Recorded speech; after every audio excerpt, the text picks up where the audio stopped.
Hey everyone, Kimchica here with a brand new hair color and a brand new indie game to Indiescover. Today we're going to be taking a look at Solo, which is a title that I discovered while at the Mix. And then at PAX East, I was able to talk with the developer and get a free review copy. So the review, or this Indiescovery, is a result of me being able to play that review copy, so thank you to the developer. And the purpose of an Indiescovery, if you are new to this channel, welcome by the way, is just for me to tell you all about an indie game that I've recently completed. So I'll go into the strengths, the weaknesses, essentially working as a review, but without a number score. Solo is a game that asks you to draw from personal lived experience. I love being confronted with questions I wouldn't normally ask of myself, and this title combines that element with puzzle game mechanics, so this felt like it would be the perfect title for me. And while it was well done in many ways, there were some areas, particularly in the scaffolding of the puzzle mechanics and with the camera controls, that I thought could be strengthened to provide a more smooth experience when moving between the reflective moments and the puzzles themselves. So, let's just dive into it. To sum up the game, you're a lone traveler, you're yourself really, reflecting on the nature of love and relationships in your own life. The goal of this game is to get the player to think about their own feelings as a result of experiences and potentially provide a starting point for discussion in real life with friends and family. I admire the game's goals in this and found that there were some questions that I really did have to sit and think through. But due to the nature of this game, to get the full experience, you do need to buy into that premise and really want to reflect. I did find it interesting, though, that even though the game explicitly tells the player to base their responses and reactions on the questions based on their personal lived experience, there are only 3 avatars to choose from.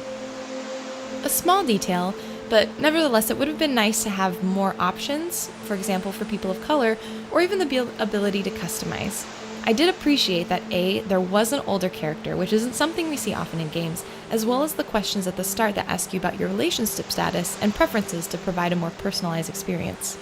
The best part of Solo is the structure for you to really sit and think about your response to each question is there. You're not punished for taking a seat on one of the many benches around each island, or even just standing there with your character. The ocean sounds are very relaxing and very conducive to reflection, although sometimes too much so, as I discovered during a late night playthrough. When responding to questions that each primary totem asks, and with any action really, you've got to hold down the button, really committing to each response. While this is another small detail, I loved how that made me feel, at least, that there was weight to the decision and to the answers I was providing.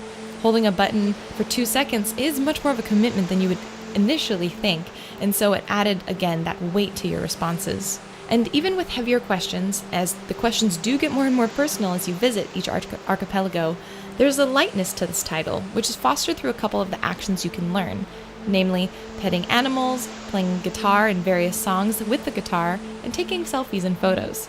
You can collect songs that initiate different mini-events in the game, reminding me a bit of Ocarina of Time, and I even just found myself playing with the 4 chords that you were provided with, making my own little tunes because it was relaxing. But by far, my favorite thing to do to relax in this game was to take pictures. While I started trying off taking nice shots of scenery to commemorate different events and mini breakthroughs I was having while playing, what ended up happening was my quest to take a selfie with every seagull I could. Every single seagull. Hashtag seagull selfie.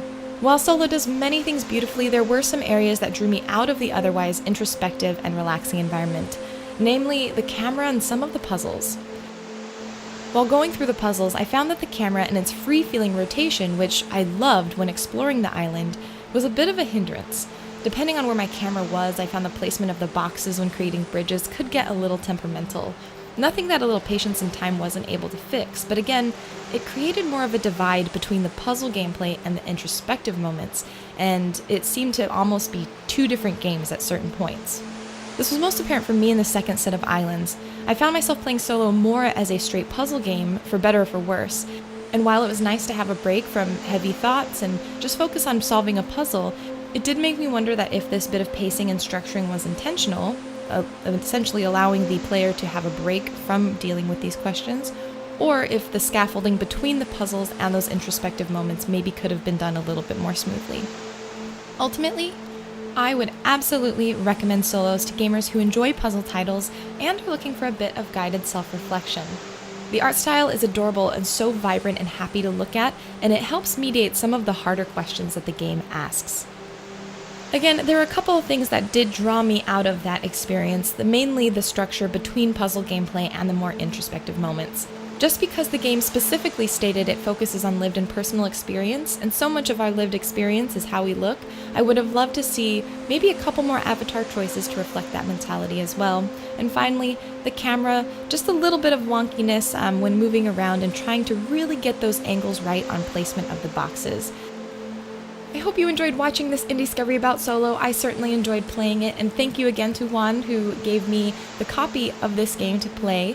If you would like to hear more about Solo in his own words, be sure to look in the description box below, because there is a developer interview, a developer spotlight that I did featuring him and the game Solo. And if you enjoyed this video and the indie game-centric content I am creating, please hit that like button, hit that subscribe button. It really does help me and this channel grow. And if you enjoy watching Let's Plays or just people stream on Twitch, I do go live Monday through Friday at 1:30 p.m. Pacific time. So if you find me on Twitch, or to find me on Twitch, you can just go to twitch.tv/Kimchica. And again, I go live most afternoons, barring any work conflicts, and we just relax and play indie games, and occasionally games like God of War, which right now I'm obsessed with. So come say hi. Either way, I hope you have a wonderful day, and I can't wait to see you in the next video.